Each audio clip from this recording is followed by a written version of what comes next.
윤석열 대통령이 내일 취임 1년을 맞습니다. 자, 그런데 일부 문화 행사 이외에는 별다른 공개 일정이 없다는 점인데요. 지난 2일에 기자들을 야외에서 만나서 식사하는 자리였었죠. 허심탄회하게 얘기를 하는 부드러운 자리였는데 자료를 쫙 주고 잘난 척하는 행사는 국민 앞이 예의가 아닌 것 같다. 조금씩 나눠서 자리 한번 하겠다. 취임 초에 김치찌개 끓여주겠다 이런 얘기 했었잖아요. 거기에 이제 이어지는 발언인데 인원이 적어야 김치찌개도 끓이고 하지 않겠어요. 너무 많이 끓인 맛도 없다. 그런 얘기도 했었는데 자화자찬은 안 된다. 이런 얘기에는 국민 여러분 동의하실 것 같고요. 그런데 취임 1주년인데 기자회견이 없다. 그리고 1년의 성과와 변화를 담은 영상과 소책자는 배포가 됐습니다. 글쎄요, 도어 스태핑도 중단이 됐었고, 물론 카메라 앞에 서서 대통령이 기자들과 꼭 만나서 이런저런 얘기를 해야 소통이 되는 거 아닙니다만 신년 기자회견도 안 했고 취임 1주년 기자회견도 지금으로서 없는 것 같습니다. 어떻게 보십니까? 이제 소통을 강조하고 그래서 도어 스태핑을 한 거 아닙니까? 네. 어떻든 그거에 대한 평가가 어떻든 간에 시도를 했다는 거는 그래도 좋게 점수를 줬던 거 아닙니까? 네. 결국은 중단됐고 그러면 통상 기존 과거 대통령들이 했던 이제 이 소통 방식이 있거든요. 그게 주로 이제 기자간담회, 기자회견 그리고 그것이 가능한 이제 시점들이 있죠. 그럼 취임 1주년이라든가 이런 것들이 있는데 이걸 그냥 다 지나쳐 버리면 처음에는 도어 스태핑을 통해서 늘 국민들과 소통하겠다 이렇게 했던 것이 결과적으로 보면은 지금 과거 정부보다 이 소통이 취약한 네. 그런 것으로 지금 결과지어졌기 때문에 예. 매우 안타깝고요. 그런데 아마 취임 1주년에 기자간담회를 하거나 국민 소통을 하기에는 아마 어떤 소재로 어떻게 할 것인가가 뚜렷치 않기 때문에 못했을 수도 있다 이런 생각이 듭니다. 그런 부분에 고민이 있었을 것이다. 네. 뭔가 취임 1주년이면 자야자찬까지는 아니더라도 네. 이 각종 국정운영 지표라든가 이런 것을 통해서 그래도 열심히 하고 있다. 성과에 대해서 좀 이런 것을 이야기하고. 조금 예. 얘기할 수밖에 없거든요. 네. 그다음에 또 하나는 당연히 이제 기자들의 질문 중에는 국민들이 조금 불만족스러운 네. 거, 또 잘 못했다고 하는 것에 대해서 지적이 있을 수 있는데 이게 이제 대부분 답변이 궁한 상황이거든요. 불편할 수 있는 질문에 대한 답이 좀 궁하다. 궁하죠. 네. 그래서 어떻게 보면 국민들은 진보 보수 성향을 떠나서 그래도 대통령이나 국정운영에 대한 평가를 하는 기본적인 어떤 상식적 잣대가 있거든요. 네. 근데 이것이 완전히 무너져 버려 가지고 국민들이 당황한 1년이었을 거예요. 예. 그러면은 퇴행은 아주 거침없이 했고 그다음에 모든 분야를 한번 제가 이렇게 열거를 해봤더니 외교, 안보, 안전, 이태원 참사의 네. 경우죠.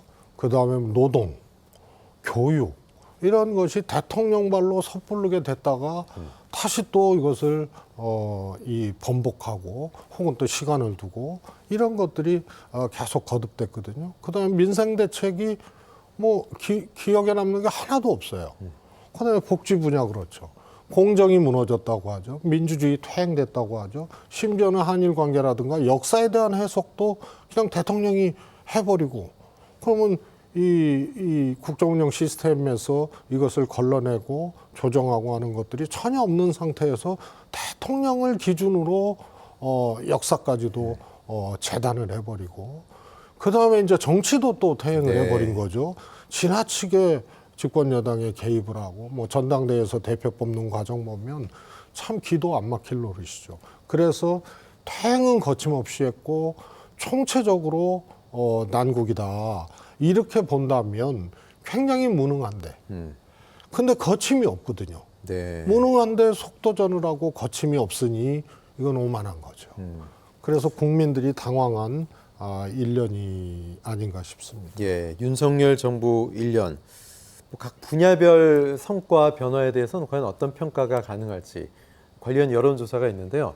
연합뉴스와 연합뉴스TV가 지난 6일부터 7일까지 의뢰한 것입니다. 세부 분야별 국정 운영의 긍정평가, 긍정적으로 평가한 부분을 어느 분야를 제일 어떤 비중으로 놓겠느냐 물었는데요.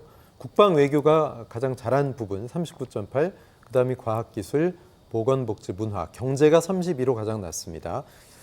긍정적인 평가의 수치에서 어떤 것이 그나마 나으느냐라는 그런 느낌인데 긍정평가율이 뭐 40%가 채 안 되니까 그렇게 높지가 않겠죠. 어떤 분야에 가장 높은 점수를 주고 싶으신지 수석회 어떻게 보십니까? 저 수치에 좀 동의를 하시나요? 그 이제 특이한 것이 이제 국방 외교인데요. 예. 보통은 이제 보수 정권이 들어서면 특히 국방 안보 분야에 대한 정권 초기의 지지가 상당히 높습니다. 네. 그런데 다른 항목하고 거의 차이가 없거든요. 과학기술이나 네. 뭐 1, 2% 차이인데 저것이 굉장히 이거 주목할 만한 부분이고 특이한 네. 부분입니다. 그래서 통상 취임 초에는 외교안보에 대한 국민적 지지가 굉장히 높고 그 다음에 이게 거듭되면서 남북관계 리스크라든가 뭐 이명박 박근혜 정부 때 뭐 굉장히 이제 북한과 북한의 도발이 일어나고 심지어는 전쟁 일보 직전 네. 상황까지 가는 그런 국민적 불안이 얹어지면서 이게 정권 초기에 외교안보에 대한 높은 지지가 이제 줄어들게 되는 이런 것들이 통상 보수 정권의 추이였는데 네. 이건 집권 초부터 국방 외교에 대한 점수가 상당히 지금 어떻게 보면 굉장히 낮은 거거든요. 네. 저건 굉장히 이례적인 거고요. 그것은 아마 거듭되는 외교안보 쪽의 이제 실책 이것이 초기부터 국민적 불안감으로 바로 연결이 되는 그런 결과가 아닌가 싶습니다. 예, 최 전 수석께서는 그럼 분야별로 그래도 어떤 분야가 좀 점수가 상대적으로 높았다, 아니면 어떤 분야가 좀 상대적으로 최악이었다 이렇게 평가하시겠어요? 우선은 상대적으로 높다는 것을 감별하기가 어려운 조사잖아요. 예. 1등이 국방 외교인데 예. 두 번째하고 1% 차이밖에 네. 안 나고 세 번째하고 3% 차이밖에 안 나고 네. 이러니까 결국은 대동소이하거든요. 예. 그래서 총체적으로 국민들께서 불안해하고 있고 점수를 안 준 거죠. 예, 최 전 수석 개인적으로도 특별히 긍정 평가를 할 만한 분야가 없었다 이렇게 없고요. 보시는 이제 제일 우려스러운 것은 네. 분야별 어떤 평가보다 예. 국정운영 시스템이에요. 우리가 이제 52시간 노동 문제부터 네. 그다음에 교육정책 그 취약 연령을 낮추는 문제 뭐 이런 등등등의 문제가 대통령께서 빨리 검토하라 그러고 하자 그래 놓고 예. 국민적인 저항에 부딪히니까 이것을 또 마치 없었던 일처럼 해당 장관이 해명하게 만들고 그러니까 논의가 무르익지 않은 상태에서 섣부르게 추진했던 거죠. 그렇습니다. 그래서 대통령이 기준이 되면 근데 역사까지도 대통령이 기준이 네. 돼서 재단을 해버리거든요. 이게 매우 위험한 거예요. 그래서 국정운영 시스템이 잘 돌아가고 있느냐 이것을 보는 건데 이게 이제 무너지고 대통령 1인의 생각에 의존하고 있고 그런데 이 생각이 아무런 필터링이나 여과 조정 장치 없이 그대로 속대전으로 가버리니까 이 매우 걱정스럽고 불안한 것이죠. 예. 그렇다면 전반적으로 지금 평가 점수가 상당히 낮은데 지난 정부 문재인 정부 출범 1년 때는 국민들이 어떻게 평가를 하고 어떤 정도의 점수를 주셨을까? 문재인 정부 출범 1년에는 상당히 좀 높은 평가를 받았던 부분, 특히 이제 대북 관계나 이런 부분 좀 좋은 평가를 받았던 것으로 기억하는데요. 어떻게 비교하세요? 이제 소위 이제 취임 초는 1년 이내는 점수가 높게 돼 있습니다. 네네. 매우 이제 이례적이었던 게 이제 이명박 대통령 때인데요. 그때 이제 광우병 문제로 네. 그야말로 이제 국민들 걱정이 늘어나고 이러면서 취임 초에 30% 미만으로 갔었거든요. 네, 1년 차에 한 20%대였죠, 지지율이. 그런데 1년 후에 이걸 회복을 했습니다. 네네. 50%까지. 그런데 윤석열 대통령의 경우에는 매우 이게 특이한 지표거든요. 그래서 아마 찾아보기 어려운 이 정권에 대한 어떤 평가, 이런 이 선례가 지금 만들어진 그런 게 아닌가 싶고요. 네. 대통령이 움직이는 리스크가 돼버린 이런 것을 반영한 수치라고 생각을 합니다. 예. 대통령이 혼자 생각하고 혼자 밀어붙이고 네. 국정운영 시스템은 작동을 안 하고 이래 되니까 대통령이 리스크가 돼버린 거죠. 예. 그렇다면 윤석열 정부 1년 여야의 정치권 평가는 어떨까? 일단 국민의힘 윤재욱 원내대표는 새로운 미래의 주춧돌을 놓는 1년이었다. 긍정적인 평가 칭찬했고요. 박광원 민주당 원내대표는 불균형, 불통, 불안 등 산불로 인한 국민 불안 시대였다. 이런 이야기 크게 엇갈리는 평가를 하고 있습니다. 무엇보다 중요한 것 국민들이 어떻게 보느냐. 자, 이 내용은요. 윤석열 대통령 직무수행 평가와 주요 사건 일지를 좀 저희가 봤습니다. 주요 사건에 따라서 지지율 어떻게 요동쳤는지. 일단 22년 작년 6월 첫 주에는 제8회 지방선거가 있던 주였습니다. 긍정평가가 34% 정도였고요. 8월 1주가 바로 이제 권성동 원내대표에 대한 사퇴 압박이 있었고 본인이 사퇴하겠다 밝힌 시점, 그리고 비대위 체제로 전환, 이준석 대표가 이제 대표직에서 물러난 그런 시점이었습니다. 그리고 좀 전에 최전수석 말씀하셨던 만 5세 취향 연령 하향 관련된 섣부른 논란이 있었던 시기, 당시에 부정평가가 66%나 됐습니다. 23년 3월 첫 주에는 정순신 국가수산본부장 임명 관련해서 아들의 학폭 논란 등 또 이재명 체포동의안 부결 등으로 긍정평가가 36% 정도였고 부정이 한 55 정도였네요, 당시. 4월 2주에는 대통령실 도청 논란에서 다시 부정평가가 65%까지 치솟았습니다.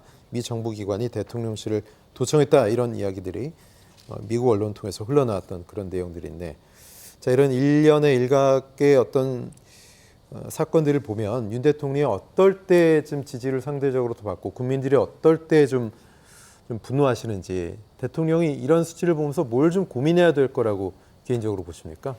말씀드렸지만 대통령 1인의 판단과 생각에 의존하는 거는 네. 그거는 맞지 않습니다. 예.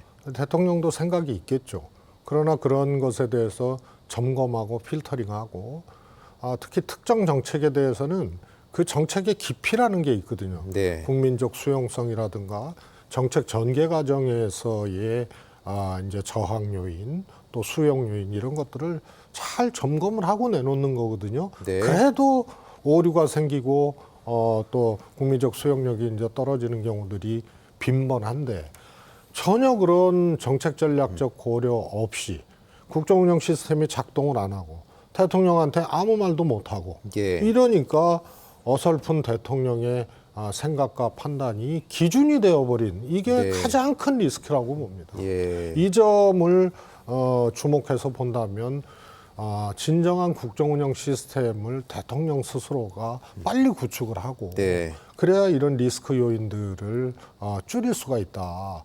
대통령이 짐이 곧 국가라는 이런 네. 이 생각이나 혹은 또 그런 문화가 만들어지면은 매우 불행해질 수밖에 없는 거죠. 예. 그래서 국정운영 시스템 이것을 시스템을 빨리 구축하고 해라. 네. 그리고 그런 문화를 만들어야 대통령한테도 진언도 하고 또 문제 제기도 하고 고려도 하게끔 하고 네. 이런 게 가능해지죠. 근데 그런 것들이 불가능해져. 예. 그렇다면 민심은 어떨까? 많은 민심이 정치에 지금 불만이 많은 것으로 보입니다. 양당 모두 지지율이 많이 올라가지 않고 있고, 정치 부문 챗 GPT 전수 분석 결과입니다. 댓글 기반으로 보수냐 중도냐 진보층이냐 과연 어떤 의견을 주로 주셨고 어떤 정도의 민심을 보여주셨는지. 일단 보수층은요, 댓글 기반으로 전수 분석을 했을 때 대통령뿐 아니라 여야 모두 마음에 안 든다. 중도층은 일부 정책은 긍정적으로 보지만 내년 총선에서 여야 모두에게 표를 주고 싶지가 않다. 진보층은 대통령이 마음에 안 드는 당권 주자를 대놓고 배제하며 당무 개입을 하고 있다. 출처는 세계일보 정치 플랫폼 옥소폴리티스입니다. 지난달 24일부터 29일까지. 정치 성향을 막론하고 국민 분열이 심화됐다는 것이 어떤 저 댓글에 드러난 그런 민심을 통해서도 확인해 볼 수가 있는데, 자, 대통령이 어떤 결심을 해야 되는가, 이 현상이 어떻게 보면 좀 더 국민 분열을 심화시키는 거 아닌가 걱정스럽기도 하거든요. 어떻게 보십니까? 우선 굉장히 특이한 거죠. 보수 중도 진보 할 것 없이 네. 보수나 중도층은 여야 모두에게 표를 예. 주고 싶지 않다라고 표현을 하지만 대통령의 국정 운영에 대해서 굉장히 문제 제기를 많이 하고 있는 네네. 거거든요. 그게 보수 중도 진보 할 것 없이 일단 대통령 잘 못하고 있다. 네. 이게 전제되고 여야 모두에게 표를 주고 싶지 않다는 중도와 보수층의 답변이 이어지는 거거든요. 예. 그런 점에서 놓고 봤을 때는 내년 총선이 이 집권 2년 차에 치러지는 거 아닙니까? 네. 그러니까 회고적 투표, 이 정권에 대한 견제 투표, 심판 투표, 평가 투표가 될 가능성이 매우 높다는 네. 예고거든요. 그래서 아마 총선을 앞두고 저런 이제 지표들이 계속 나올 텐데요. 그러면은 이제 반등에 집권당이나 대통령 입장에서는 반등의 어떤 모멘텀이 있어야 되는데 예. 그게 잘 안 보인다는 게 훨씬 우려스러운 거죠. 네. 매우 저것도 특이한 분석 결과입니다. 네.